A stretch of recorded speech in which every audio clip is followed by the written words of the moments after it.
ಅಗ್ರಹಾರ ಬೀದಿಯಲ್ಲಿದ್ದ ಶಾಮಣ್ಣ ಎಂಬುವವರು ಸುಮಾರು 400 ವರ್ಷಕ್ಕೂ ಹಿಂದೆ ಇಲ್ಲಿನ ದೇವಾಲಯದ ಬಳಿ ಕಲ್ಯಾಣಿ ನಿರ್ಮಿಸಿದ್ದರು. ಹಾಗಾಗಿಯೇ ಜನರ ಬಾಯಿಯಲ್ಲಿ ಇದು ಶಾಮಣ್ಣನ ಬಾವಿ ಎಂದೇ ಪ್ರಚಲಿತವಾಗಿದೆ. ಇಲ್ಲಿ ಸದಾ ಶುದ್ಧವಾದ ನೀರಿರುತ್ತಿತ್ತು. ಒಂದೆಡೆ ವಿಶಾಲ ಅರಳಿಕಟ್ಟೆ ಇದ್ದರೆ ಮತ್ತೊಂದೆಡೆ ದೇವಾಲಯವಿದೆ.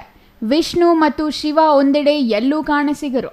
ಆದರೆ ಇಲ್ಲಿ ಶ್ರೀಕಂಠೇಶ್ವರ ಮತ್ತು ಲಕ್ಷ್ಮೀ ನರಸಿಂಹಸ್ವಾಮಿ ಒಂದೆಡೆ ಇದ್ದಾರೆ. ಇದರೊಂದಿಗೆ ಪಾರ್ವತಿ, ಗಣೇಶ, ಸುಬ್ರಹ್ಮಣ್ಯ, ಆಂಜನೇಯ, ಕೇದಾರೇಶ್ವರ ಮುಂತಾದ ದೇವರುಗಳಿವೆ. ಇದನ್ನು ಶೈವ ವೈಷ್ಣವ ದೈವ ಸಂಗಮ ಕ್ಷೇತ್ರ ಎನ್ನಬಹುದು. ಶಾಮಣ್ಣ ಬಾವಿಯ ಸುತ್ತ ಅರಳಿ ಮರಗಳು, ಹುಣಸೆ, ತೆಂಗು, ಹೊಂಗೆ ಮುಂತಾದ ಮರಗಳಿದ್ದು ಅತ್ಯಂತ ಪ್ರಶಾಂತ ಮತ್ತು ಸುಂದರ ತಾಣವಾಗಿದೆ.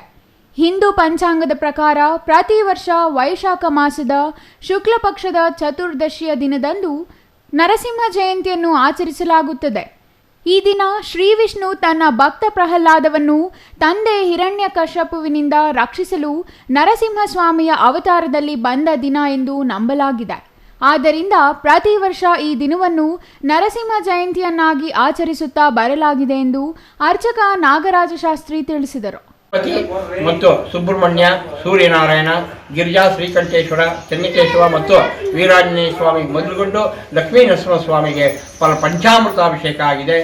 ಪಂಚಾಮೃತಾಭಿಷೇಕ ಮಹಾಸ್ನಪನ ಆಗಿದೆ. ಮಹಾಸ್ನಪನಾದ್ರಿಂದ ಅಭಿಷ್ಟ ವಿಶೇಷ ಅಷ್ಟೋತ್ತರಗಳು ಮತ್ತು ಸಹಸ್ರನಾಮ ಕೂಡ ಲಕ್ಷ್ಮೀ ನರಸಿಂಹಸ್ವಾಮಿಗೆ ಪೂಜೆ ಆಗಿದೆ. ಮತ್ತು ಇವೆಲ್ಲವೂ ಸಹ ಭಕ್ತಾದಿಗಳೆಲ್ಲರೂ ಇಷ್ಟೊತ್ತು ಇದ್ದು ಮಹಾಮಂಗಳಾರತಿಯನ್ನು ಮಾಡ್ಕೊಂಡು ಹೋಗಿದ್ದಾರೆ. ಹಾಗಿದ್ದಾಗಿ ಮತ್ತು ಈ ಲಕ್ಷ್ಮೀ ನರಸಿಂಹಸ್ವಾಮಿ ವಿಶೇಷ ಇಂದಿನ ದಿನ ಯಾರು ಸಂಕಲ್ಪ ಮಾಡ್ಕೊತಾರೋ ಅವರ ಕಾಮನೆಗಳು, ಅಭಿಷ್ಟಗಳು ಎಲ್ಲವೂ ಸಹ ವಂಶ ಅಭಿವೃದ್ಧಿ ಸಹ ನೆರವೇರುತ್ತೆ ಅಂತ ಹೇಳ್ತಾ ಈ ಒಂದು ಲಕ್ಷ್ಮೀ ನರಸಿಂಹಸ್ವಾಮಿ ಬೆಳಗಿಂದ ಇಲ್ಲಿವರೆಗೂ ಸಹ ಎಲ್ಲ ಕಾರ್ಯಕ್ರಮಗಳು ಸುಗಮವಾಗಿದೆ. ಛಾಯಾ ರಮೇಶ್, ಸಿಟಿವಿ ನ್ಯೂಸ್, ಶಿಡ್ಲಘಟ್ಟ.